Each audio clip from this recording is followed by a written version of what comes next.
The deafening roar of a 12,000-horsepower V8 engine ripped across the Ohio mud bog, completely drowning out the thrusters of an alien scout cruiser, attempting an intimidating landing dead center in the arena.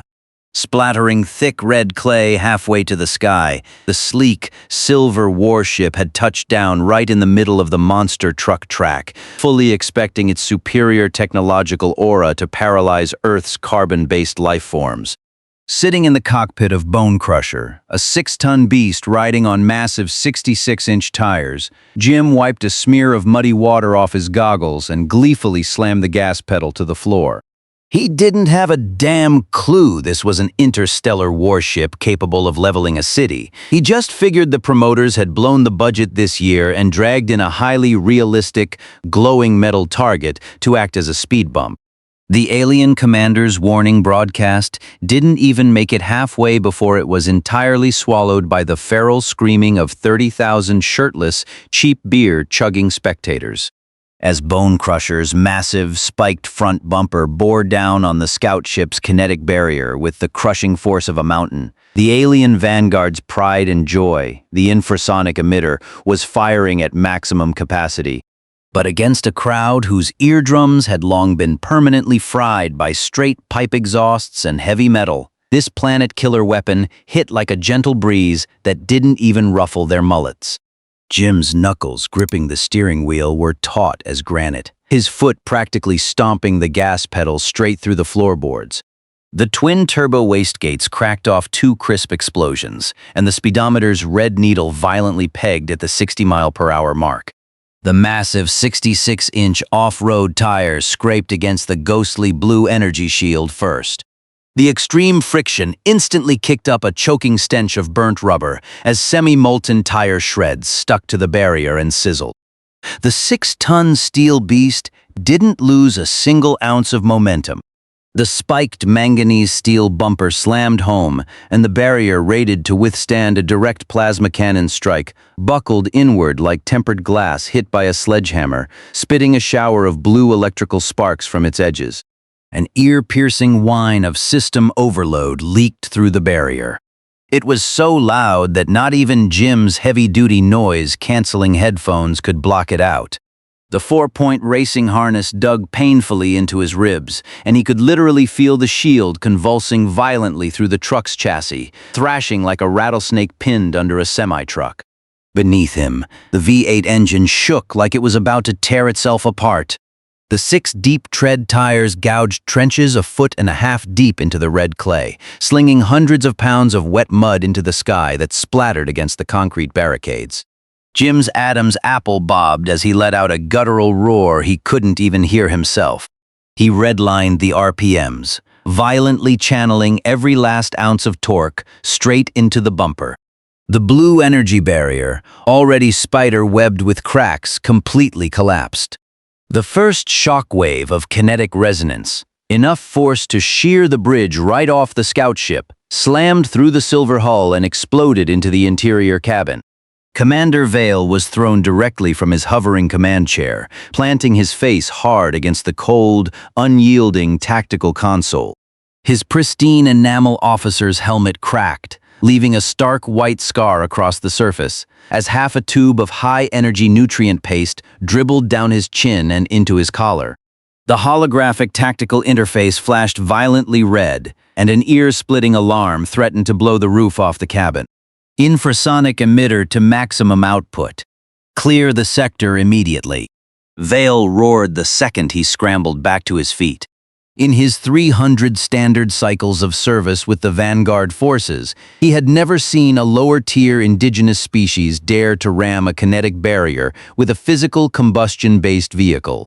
3 seconds later, the data fed back from the acoustic module made Vael's alien blue pupils shrink to pinpricks. Out of the 30,000 human thermal signatures within the sonic blast radius, not a single one showed signs of neural paralysis. Instead, their kinetic activity levels were skyrocketing, and a bone-rattling heavy metal guitar riff actually hijacked the ship's internal speakers. These natives' auditory nerves had been welded shut by years of engine noise. His ultimate weapon couldn't even make them flinch. Vael snapped his head toward the shield status panel. The blue energy bar representing the kinetic barrier's reserves had plummeted below 2%. The generator's thermal readouts blew past 3 times the safety threshold, and white, web-like fractures crawled across the outer shield, racing toward the core generator. In all his tactical training, kinetic barriers were designed to deflect high-frequency energy beams and armor-piercing rounds, traveling over Mach 5. There wasn't a single protocol in the database for 6 tons of solid steel ramming us at 60 miles per hour. A blinding red warning popped up: kinetic core generator overload, imminent self-destruct. The structural rivets holding the bulkhead began snapping off one by one from the sheer resonance, sparking as they ricocheted off the console. Gripping the control yoke for dear life, Vael watched helplessly as the red blip on his tactical map, labeled unidentified heavy transport, sank slightly into the red mud outside the shield. A moment later, 4 massive tires bit deep into the sludge, sending a low, rumbling engine tremor through the hull that shook the entire ship. Jim viciously yanked the shifter into reverse, the twin-turbo V8's roar instantly dominating the arena. 16-inch wide tires chewed deep into the mud, slinging thick, sloppy red clay straight across the alien hull. Even the bruising pain of the 4-point harness digging into his ribs just added fuel to his adrenaline rush. He snatched the CB radio mic hanging from the A-pillar, his voice booming over the distorted guitar riff, head somehow patched into the frequency. "Bubba, Cletus, all y'all with spiked bumpers, rally up on me. This alien tin can is 10 times the fun of those junkers we smashed last week. First boy to chew off a piece of armor gets my championship custom whiskey loaded right in his truck bed." The 5 modified rigs waiting on the sidelines absolutely lost their minds. Bubba's spike-welded, scrapped school bus was the first to smash through the perimeter rail, bending the steel pipes into scrap metal. The rest of the pack, a pickup rigged with a tractor bucket and 3 old Ford trucks weighed down with scrap iron, burned rubber, kicking up thick black smoke as they charged the center of the mud bog. The howling and whistling of 30,000 fans nearly blew the roof off the open-air stadium, and the sky was so thick with thrown empty beer cans they almost blocked out the sodium floodlights. Jim backed Bone Crusher up 20 meters to the hard-pack starting line and pinned the tachometer needle to the red line, sending 6,000 foot-pounds of torque screaming down the drive shafts. He locked eyes on the scout cruiser, its blue barrier cracking like cheap glass, the low rumble of his engine shaking loose dirt off the track. In the next second, he saw a cold metallic hatch on the belly of the silver ship silently slide open. The white scar on Vael's enamel helmet pressed painfully against his throbbing temples. On the tactical board, the kinetic shield reserve was nothing but a tiny red dot. Error windows flooded the screen, and the ship's hull groaned under the relentless vibrations of the natives' V8 engines. He swiped through his available tactical options. The infrasonic emitter icon was dead gray, and his request for orbital strike support had gone unanswered for 3 minutes. The thick black smoke from the burning tires had completely masked their tracking signal. Vael slammed his fist onto the console, leaving specks of blue blood on the cold alloy. He had executed eradication protocols on 17 lower-tier civilizations, and he had never encountered savages who so blatantly ignored the tactical handbook. "All ground units, deploy," he barked. "Open ventral bays fully. Launch all 5 hover tanks. Maximize kinetic shields and plasma cannons, and grind this carbon-based trash into the dirt." The communications channel was still choked with that ear-splitting heavy metal riff, and even his subordinates' acknowledgments were buried in the distorted static. The hydraulic locks on the hatch clicked open, and the massive metal bay doors retracted entirely. The pre-launch lights of 5 sleek silver hover tanks illuminated in sequence, the hum of their anti-gravity engines instantly drowning out the roar of the trucks outside. Watching the 6 Earth rigs line up in assault formation on his holoscreen, Vael let out an arrogant scoff. He couldn't wait to see how these fossil fuel-burning junk heaps fared against Vanguard military hardware. The first hover tank shot out of the bay, the other 4 right on its tail.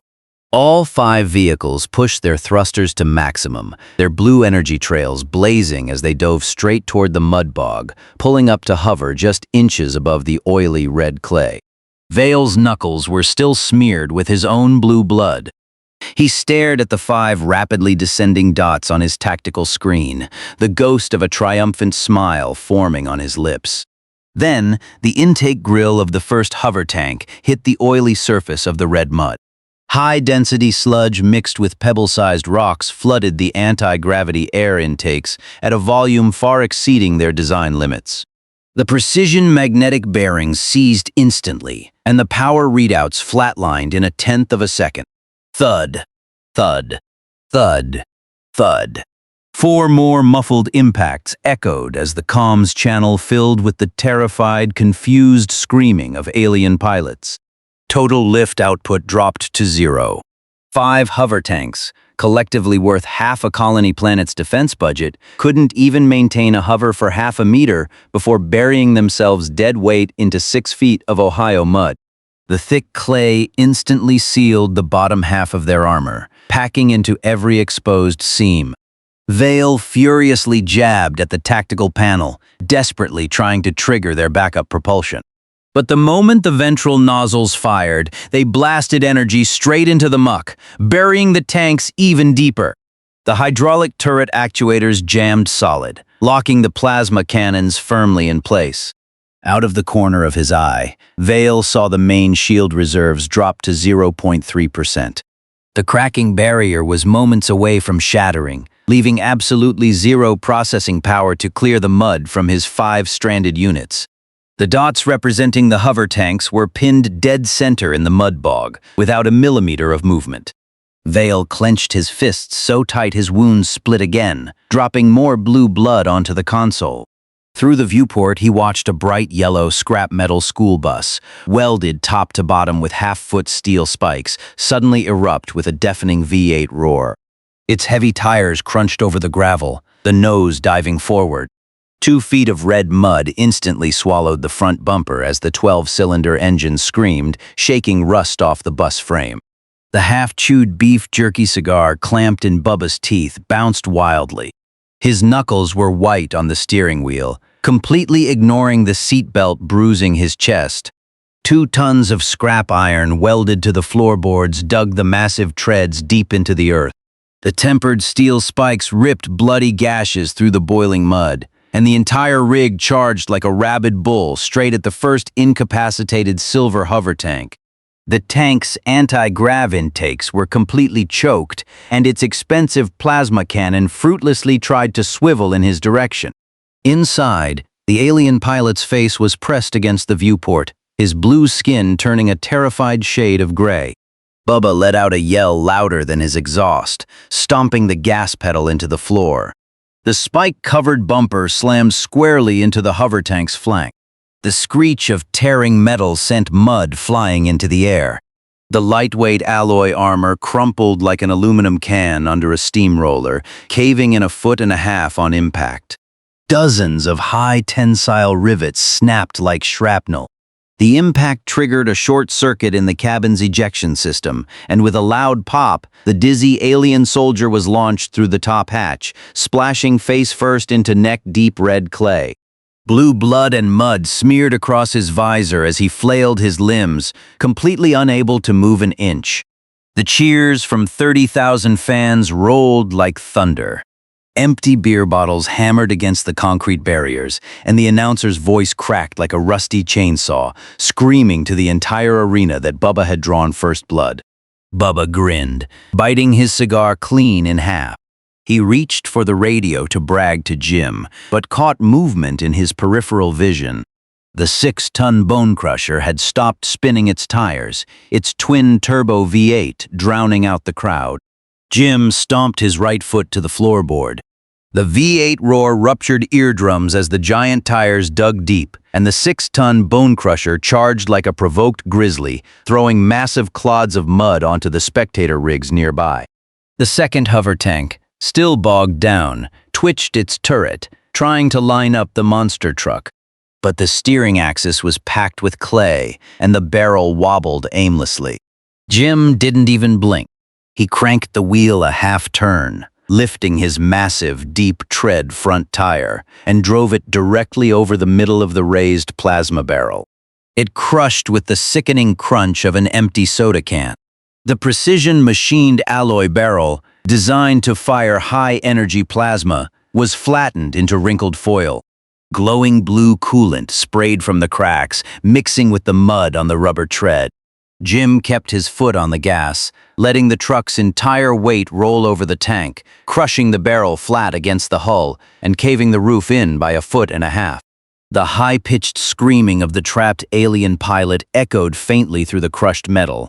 The crowd's roar almost tore the stadium roof off. Over the radio, Bubba was screaming himself hoarse, cussing Jim out for stealing his kill. Jim just flashed a tobacco-stained grin, grabbed an ice-cold beer sweating on the dashboard, and took a massive swig. He threw the truck into reverse, backing up to line up his next shot at the third metal-sitting duck. The bridge overload sirens were screaming loud enough to shred the last of Vael's sanity. On the tactical board, 2 of the 5 holographic red dots representing the hover tanks had already faded to a dead, flat gray. He slammed his hand down, his bleeding knuckles leaving a smeared, blue streak across the touchscreen, nearly punching a hole through it. It took him 3 full seconds to process the data. 2 hover tanks, worth half a planetary garrison's annual budget, couldn't even manage 3 seconds of return fire before being flattened into scrap by a 6-ton primitive iron box. Every lower civilization suppression protocol drilled into his tactical instincts was an absolute joke.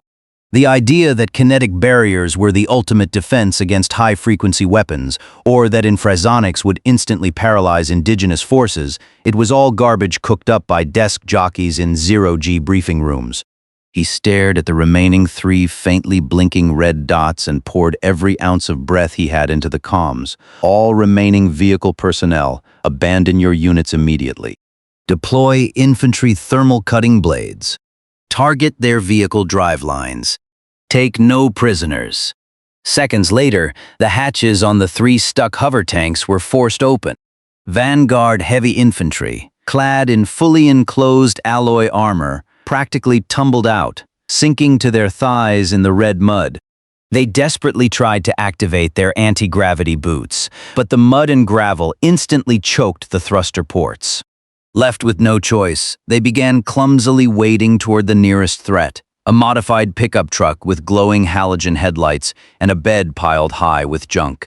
The crimson thermal cutting blades on their wrists hummed to life, emitting a blinding white light capable of melting low-carbon steel. Cletus floored the gas. The V8 engine bellowed as the rusted tractor bucket welded to his front end plowed through the mud, charging straight at the 3 stumbling alien infantrymen. The lead vanguard soldier raised his wrist, the crimson blade effortlessly slicing through the pickup's passenger door. The steel gave way like butter, sending molten metal droplets hissing into the mud. But before he could bring the blade up to the windshield, a shower of superheated sparks landed squarely in the bed of the truck, right onto a mountain of cheap firework fuses. The explosion was immediate and spectacular. Hundreds of cheap fireworks ignited at once, rocketing orange, yellow, and green sparks 3 stories into the air.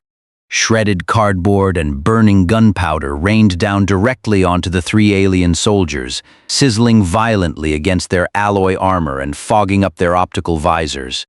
Already struggling to lift their legs in the thigh-deep mud, the 3 soldiers panicked.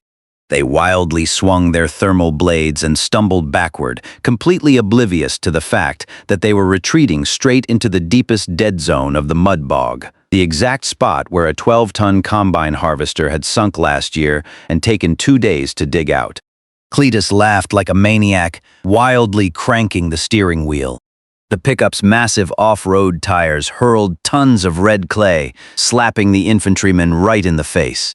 Unexploded fireworks rolled off the edge of the truck bed and kept detonating at their feet, forcing them to stumble backward, sinking deeper with every step. The heavy alloy boots sank past their ankles, then their calves, until the anti-gravity thruster intake valves were completely choked with wet clay and gunpowder residue. Cletus even freed up a hand to flip them the bird out the window. He drove the truck erratically like a rabid bull, deliberately herding the three aliens straight into the deep mud dead zone, where even the monster trucks didn't dare tread, leaving a trail of fizzing bottle rockets at their feet. On the tactical panel, the depth readings for the three green dots representing the heavy infantry were dropping at an alarming rate. The squad comms channel was flooded with the grinding static of alloy armor scraping against wet clay, mixed with their panic-stricken alien screams, all while the metal floorboards of the bridge vibrated from the cheering of 30,000 rednecks outside. Vael's hand convulsed on the control yoke, dripping more blue blood onto the glowing touchscreen. He watched helplessly as the power failure warning for the third hover tank flashed, just as Bubba's spiked school bus slammed into it sideways. The half-ton steel bumper bit into the tank's lightweight armor, bulldozing it across the slick mud and smashing it violently against the rough concrete barricade. The hover tank crumpled into a mangled shell, its anti-grav engine whining one last time before dying completely. Before Vael could even type an SOS command, another modified pickup with a tractor scoop rammed the undercarriage of the fourth hover tank. The truck pushed it like an empty beer keg, slamming it into the concrete wall right on top of the third one. Plasma coolant burst from ruptured lines, hissing into white steam against the red mud. He glanced at the shield reserve, 0.2%. The spider-webbed barrier was leaking electrical sparks everywhere. Optical sensor feeds were getting splattered with mud. Vael opened his mouth to order the fifth tank into defensive formation, but caught a massive shadow in his peripheral vision. The 6-ton bone crusher had just completed a half-turn, its tires digging fresh trenches. The roar of the V8 punched through the heavy steel hull, vibrating his eardrums and making the entire mud bog churn. The announcer's voice cracked over the PA system, heavy with static and swearing. "Listen up, you beautiful hillbillies. We are officially in the sudden death round. Tear these sons of bitches apart and sell 'em for scrap. Beers are on me tonight." Jim slammed his half-empty beer into the cup holder and gripped the steering wheel, cranking it hard. The 6-ton beast drifted violently, the tire treads biting into the mud and launching half a ton of wet clay straight through the air. The dark red mud rained down on the scout cruiser like a monsoon, instantly blinding 3 exposed optical sensors. The sludge cascaded down the hull, covering the telemetry lenses and plastering the bridge's transparent alloy viewports until not a single drop of light could penetrate. Jim feathered the gas, throwing up 3 more massive waves of mud that packed every external signal port full of dirt. 30,000 fans roared loud enough to shake the floodlights, while that relentless heavy metal guitar riff pumped directly into the alien ship's comms link, rattling the internal speakers. Jim flashed a grease-stained smile, buried the gas pedal, and sent the screaming twin-turbo V8 barreling straight toward the mud-caked alien hunk of metal. The massive impact hurled Vael against the console. The white scar on his enamel helmet shattered into a web of cracks, and the blue blood from his hands splattered across the scorching tactical screen. Every holographic projection blacked out instantly. Sirens flooded the bridge. 100% optical interface blockage, external telemetry dead, all comms frequencies jammed at 99% by an unknown low-frequency acoustic wave, and the kinetic barrier, sitting at 0.2%, was bleeding blue sparks from every microfracture. He kicked the trembling communications officer aside and snatched the last functioning tactical terminal. Fingers slick with blue blood, he furiously punched the encrypted frequency, trying to order the 5th and final hover tank to block the charging Earth monster. Static hissed for 3 seconds. There was no response from his troops, just the brain-rattling heavy metal riff and the synchronized chanting of 30,000 rednecks shaking the hull. Finally, Faint sounds bled through the noise. The muffled choking of an anti-grav engine drowning in mud, followed by the sickening metallic screech of a chassis being crushed. On the tactical board, the red dot representing the 5th tank thrashed wildly, burning the last of its power trying to climb out of 2 meters of sludge. Jim kept his foot welded to the floorboard, the V8 twin-turbo scream vibrating through the chassis while the turbo whistle pierced the air. Out of the corner of his eye, he spotted the 5th hover tank desperately fighting the mud, its thrusters spitting dirt 3 feet in the air, just inches from solid ground. He yelled into the headset, and Bubba's spike-covered school bus immediately cut across, blocking off any escape route toward the stands. The 2 trucks boxed the alien vehicle in, leaving not even a fist-sized gap. Jim cranked the wheel a half-turn. Using the mud's momentum, the 6-ton bone crusher executed a flawless drift, slamming its massive 48-inch wide tires and a half-ton of attached mud directly onto the exposed roof of the hover tank.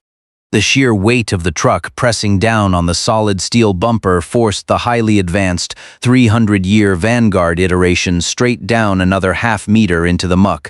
The anti-grav engine shrieked in its death throes.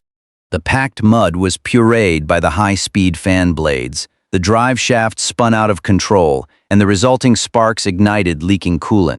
Within seconds, orange flames erupted from the engine bay, spewing blue-green exhaust and thick black smoke until the entire rig detonated into useless scrap. All 5 deployed hover tanks were officially eliminated. Jim leaned out the window and checked the center of the bog. The 3 heavily armored infantrymen were still buried to their chests, helplessly kicking their legs, their personal energy shields emitting a faint, pathetic blue glow in the mud. The crowd in the stands was in complete pandemonium. The front rows had hopped the waist-high fence, charging toward the mud pit armed with half-empty beer cans, sizzling hot dogs, and lit lighters. Bubba threw his bus into a drift along the edge of the bog, the brake pads squealing. He was thrown hard against his seatbelt, the strap digging painfully into his ribs. Wiping mud off his face, he went for the radio to celebrate with Jim, but caught the human wave charging from the stands. He rolled the window down, unleashed a whistle loud enough to cut through the V8 thunder, and hurled his half-empty beer can like a fastball right at the personal shield of the nearest alien soldier. Clang! The can smashed against the failing blue barrier, sending a spiderweb of cracks across the shield. The alien's arm twitched in the mud, too exhausted to even raise his weapon. The roar of 30,000 people deafened the stadium.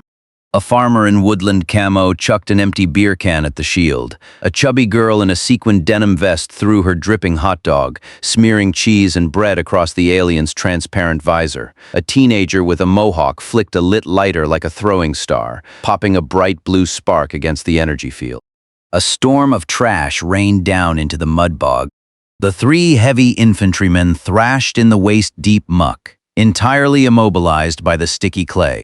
Their shield glows faded to almost nothing, tactical indicators flashing frantic red, and they couldn't even lift a hand to wipe the hot dog mustard off their helmets. Bubba slapped the steering wheel, laughing so hard he cried. He reached under the dash, pulled out a half bundle of leftover bottle rockets, lit the fuse off his cigar, and tossed it right next to the helmet of the pilot stuck in the mud. Bang! The bottle rocket exploded in a cloud of white smoke, splattering mud and blue blood all over the alien's visor, leaving him totally disoriented. Bubba wiped tears from his eyes, turning to fist-bump Cletus, who had just run up alongside him, when a sudden movement from the center of the pit caught his eye. The mud-caked scout cruiser's kinetic barrier, hanging by a thread, finally snapped off with a loud crack. The entire ship shuddered violently, spewing a dense cloud of blue sparks from its armor seams, the heavy metal hull letting out an agonizing groan like it was tearing itself apart. Vael's body went numb as high-voltage current surged through the armor plating. He cracked his silver-trimmed helmet against the console again, spiderwebbing the glass even further. His last functioning terminal flashed a brutal string of data through the static. Ground unit survival rate, 0% pending confirmation. Main thruster integrity, 78%. The deafening sirens inside the ship, mixed with that relentless, distorted heavy metal riff, shook the deck plates. Staring at the dead holographic interface, centuries of interstellar tactical doctrines and civilization tier suppression theories crumbled to dust in his mind. He had lived for 3 standard centuries, and he had never suffered such a humiliating defeat at the hands of carbon-based primitives. The terminal showed 3 faint red dots, his infantry trapped in the mud, flickering like dying fireflies. Vael grinded his teeth. To hell with the Vanguard code. To hell with leave no unit behind. He was not about to let his multi-million credit scout cruiser be dismantled for scrap by savages who hadn't even mastered energy weapons. He violently yanked the red emergency vertical ascent lever, locking the safety bolts on all external hatches.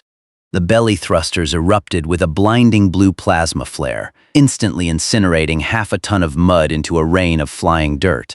The 200-ton ship groaned, slowly breaking the suction of the mud and inching into the sky. Vael shoved the thrust throttles to the absolute max, completely severing the distress signals from his last 3 men. Blue blood dripped from his knuckles onto the scorching console as the ship broke free from the earth, the engines screaming louder as the cruiser prepared to tear into the atmosphere. Jim welded his foot to the floorboard, the V8 twin-turbo roaring so loud it vibrated every bone in his body. The turbo whistle cut through the air, vibrating the mud splatters on his windshield.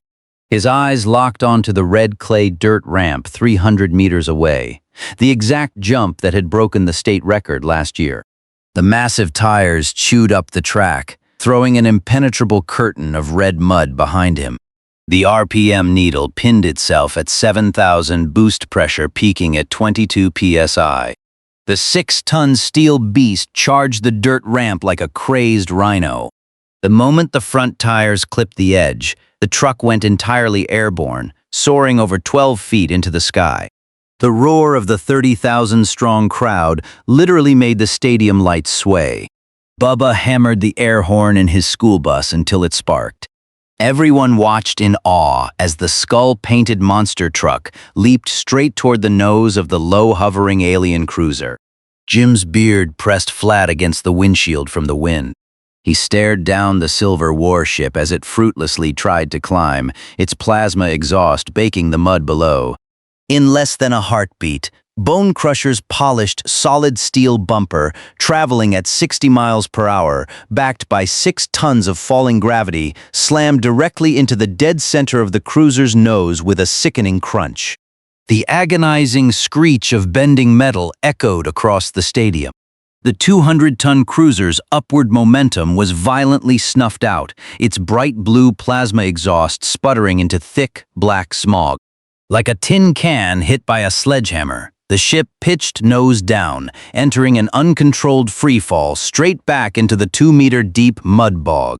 Every safety harness in the bridge blew open from the shock, plunging the entire cabin into weightlessness. Extreme G-force instantly crushed Vael's bones. He was thrown across the falling bridge, his helmet smashing against the alloy console and completely spiderwebbing the visor. Blue blood leaked from his forehead, blinding his tactical optics. The alarms shrieked like feral beasts, and the stress sensors completely blew past the red line.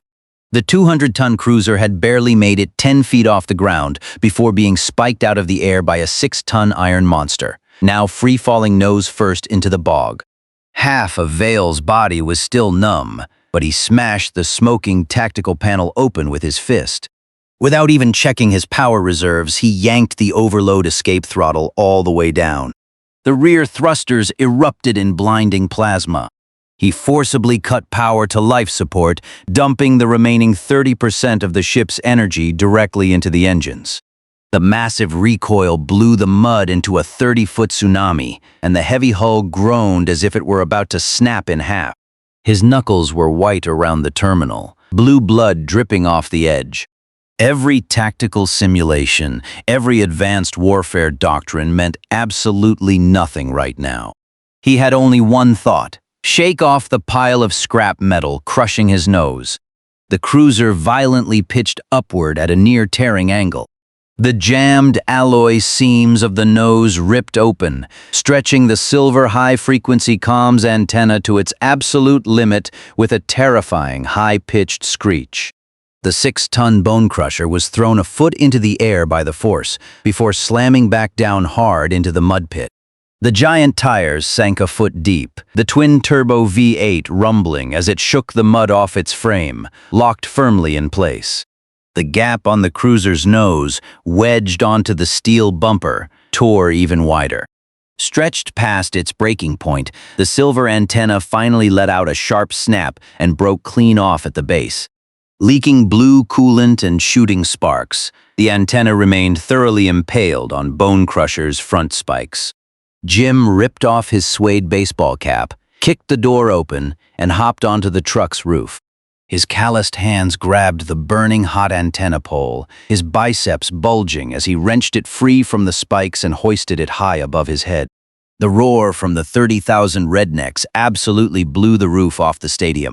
Bubba laid on the bus siren, letting it wail non-stop, while Cletus lit off every remaining firework in his truck bed, sending trails of sparks chasing the wobbling, ascending scout cruiser.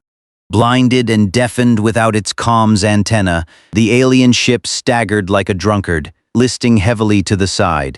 The main thrusters fired erratically, unable to lock onto the orbital mothership's signal, eventually drifting aimlessly toward the western cornfields. Any final screams of despair from Vael on the bridge were completely shredded in the atmosphere by the deafening heavy metal guitar riff still echoing across the arena. Jim stood tall, holding the sparking antenna in one hand, and dug into his pocket for his half-drank beer with the other. He popped the tab and poured a splash of beer over the severed base of the antenna. Blue alien coolant mixed with amber beer dripping down the pole and splattering into the mud below to form bizarre swirls. Ice-cold beer cans rained down from the stands, clattering against Bone Crusher's roof until they piled up like a mountain. The announcer's blown-out voice boomed over the speakers. "I told y'all. I don't care if it's the Vanguard Space Force. You step into an Ohio mud bog, you're leaving as a damn trophy. Beers are on me tonight, boys." The last trace of encrypted alien signals was permanently washed out by the heavy metal sound wave. The unconscious hover tank pilots and the 3 immobilized heavy infantrymen were unceremoniously hogtied with baling wire by the cheering hillbillies, tossed directly into the back of the prize trailer right alongside their armor. The summer night breeze swept across the arena, carrying the heavy scent of gasoline, cheap beer, and raw mud. Jim hoisted the silver antenna over his shoulder like a baseball bat. He looked down, holding up his half-empty beer can to the massive, cheering crowd in the mud pit. Tonight, the championship podium for the monster truck mud bog just happened to feature the only alien trophy in the entire damn universe. Hey everyone, Author here. When I first sat down to write this story, I was thinking a lot about the humanity, fuck yeah, sci-fi genre. Usually in these stories, humans outsmart the alien invaders with brilliant tactics, unbreakable willpower, or some hidden superweapon. But I thought, what if we won just by being gloriously, absurdly chaotic? I wanted to pit the absolute pinnacle of advanced alien technology against the most unapologetically brute force human creation I could possibly think of. An Ohio mudbog monster truck rally. The magic of this story really lives in that contrast. On one side, you have Commander Vael, an aristocratic alien officer relying on calculated physics, kinetic barriers, and infrasonic weapons. On the other side, Jim and Bubba, fueled entirely by cheap beer, deafening V8 engines, and sheer redneck adrenaline. The core joke of the story is that alien technology is designed to fight logical enemies. But there is absolutely nothing logical about strapping a twin-turbo V8 to 6 tons of scrap metal just to launch it over a dirt ramp. A kinetic shield can deflect a laser beam flawlessly, sure, but against a 66-inch mud tire barreling at you at 60 miles an hour? Physics just sort of throws its hands up. Writing this was an absolute blast. It's essentially a love letter to human irrationality and our chaotic spirit. We love to build things that are loud, messy, and totally impractical just for the hell of it. And maybe in this crazy universe, that sheer stubborn absurdity is our ultimate defense mechanism. Thank you all so much for reading and listening. And remember, when in doubt, just floor it.